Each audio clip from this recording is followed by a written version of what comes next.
hängt von der deutschen Seite ab. Aber ich spreche jetzt ja von Bodentruppen aus Deutschland. Sehr gerne. Noch nicht. Wir haben darüber noch nicht gesprochen, weil er offiziell noch nicht im Amt ist. Also Sie wünschen sich das? Sobald er das Amt antritt? Also Friedrich Merz? Ja.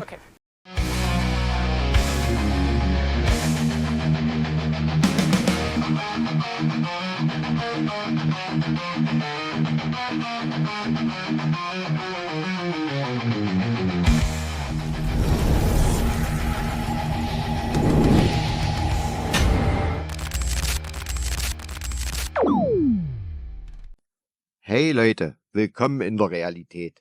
Jesse Wellmer stellt Zelensky eine Frage und der kann sich das Lächeln kaum verkneifen. Warum?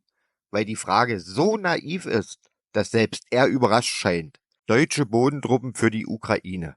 Zelensky hätte da wohl nichts dagegen.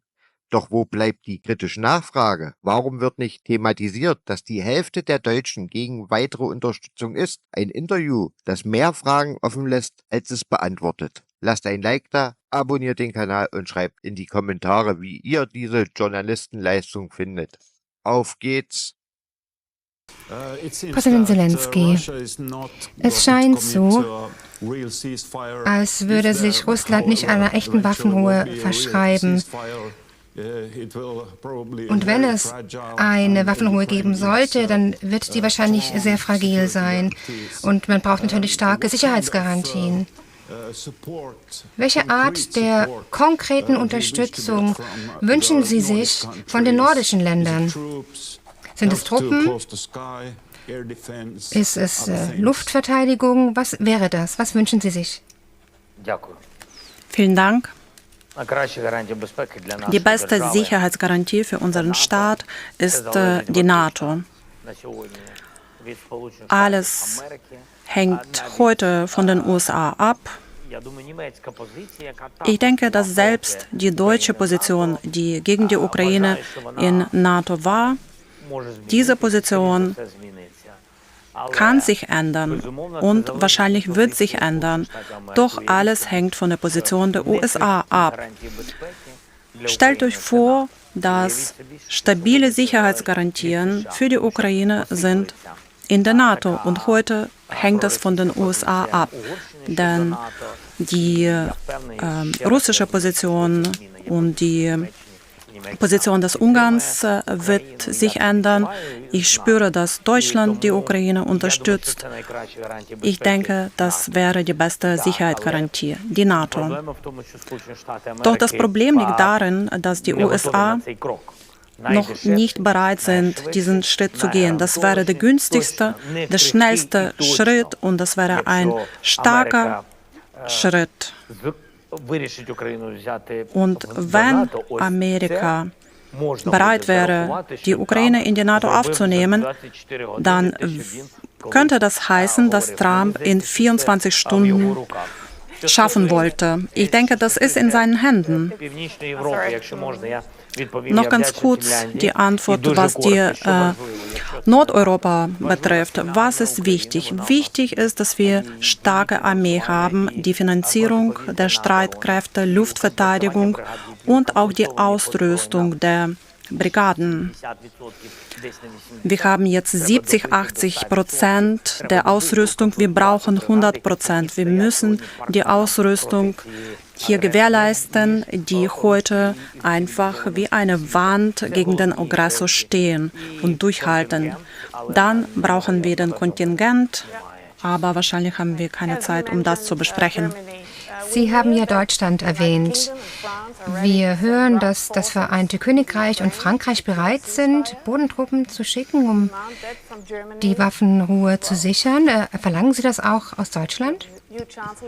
Jetzt haben wir den neuen Kanzler, eine neue Regierung. Mit Bundeskanzler Merz haben wir sehr gute Bedingungen. Ich bin dankbar an Olaf und ich finde die Atmosphäre, die entsteht, es geht darum, dass wir zusätzliche 3 Milliarden Euro an Hilfe erhalten und ich danke dem deutschen Team sehr dafür. Und zweitens, ich habe das Gefühl, dass Herr Merz sehr entschlossen ist. Und wenn nicht die Truppen, dann würde ich um weitreichende Waffen bitten. Taurus. Er weiß, dass ich das sehr möchte und ich finde, dass dieses Paket uns sehr helfen würde. Wir haben darüber gesprochen, aber die Entscheidung hängt von der deutschen Seite ab. Aber ich spreche jetzt ja von Bodentruppen aus Deutschland. Sehr gern. Noch nicht. Wir haben darüber noch nicht gesprochen, weil er offiziell noch nicht im Amt ist. Also Sie wünschen sich das, sobald er das Amt antritt? Also Friedrich Merz? Ja, Alles klar. Steve Witkoff, Steve Witkoff, also der Gesandte von Präsident Trump, gab ja ein Interview, ein sehr aufschlussreiches Interview. Und er schien vorzuschlagen, dass das, was die Briten und Franzosen machen, einfach nicht ernst genommen wird, nämlich Truppen zusammenzusammeln, um ihnen Unterstützung zu geben. Und Witkoff hat es ja im Grunde so ganz Lächerliche gezogen, hat gesagt, das ist nur ein Aufplustern, das ist nur ein Posieren, irgendwas Simplistisches, was Winston Churchill kopieren möchte. Aber im Grunde zeigt das nur die Schwäche Europas im Vergleich zu den USA. Glauben Sie, er hat recht damit?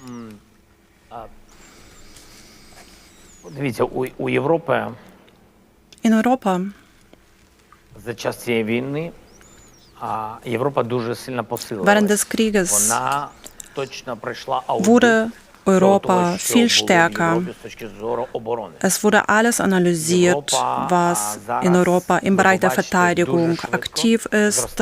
Und jetzt sehen wir, dass die Produktion in Europa sehr schnell steigt. Was die Bewaffnung betrifft, was den Schutz, Cyberschutz, Aufklärung. Ich denke, in 3-5 Jahren werden sie nicht mehr hinter den USA sein, wenn alles sich so weiterentwickelt wie jetzt.